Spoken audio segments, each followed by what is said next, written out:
நீங்கள் பார்த்துக் கொண்டிருப்பது நியூஸ் 21 செய்திகள். தமிழ்நாடு செய்திகளை உடனுக்குடன் தெரிந்து கொள்ள நியூஸ் 21 செய்திகளை பாருங்கள். உண்மை, உழைப்பு, உயர்வு. ராணிப்பேட்டை மாவட்டம் திமிரி அடுத்த சின்ன உப்புப்பேட்டையில் எழுந்தருளி அருள் பாலித்து வரும் அருள்மிகு ஸ்ரீ செல்வ விநாயகர் மற்றும் ஸ்ரீ மாரியம்மனுக்கு கும்பாபிஷேக விழா சிறப்பாக நடைபெற்றது. முன்னதாக யாகசாலைகள் அமைத்து 108 ஓம திரவியங்கள் கொண்டு கேள்வி பூஜைகள் செய்த புனித நீர் கலசத்தின் மீது ஊற்றி கும்பாபிஷேகம் நடைபெற்றது. இதில் சிறப்பு அழைப்பாளர்களாக ஆற்காடு சட்டமன்ற உறுப்பினர் JL ஈஸ்வரப்பன், திமிரி திமுக ஒன்றிய செயலாளர் ரமேஷ் ஆகியோர் கலந்து கொண்டு சிறப்பித்தனர்.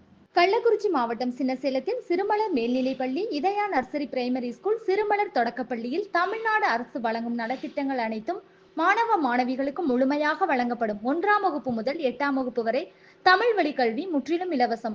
10ஆம் வகுப்பு, 11ஆம் வகுப்பு, 12ஆம் வகுப்பு மாணவிகள் 450க்கும் மேல் மதிப்பெண் எடுக்கும் மாணவ மாணவிகளுக்கு 50% கல்வி கட்டண சலுகை உண்டு. தரமான கல்வி, வளமான எதிர்காலம். மாணவ மாணவிகளை எம் பள்ளியில் சேர்க்க முந்துங்கள். மாணவ மாணவிகளின் படிப்பிற்கும் ஒழுக்கத்திற்கும் 100% வெற்றி உறுதி. சுமார் 1000த்திற்கும் மேற்பட்ட பக்தர்கள் கலந்து கொண்டு சுவாமி தரிசனம் செய்தனர்.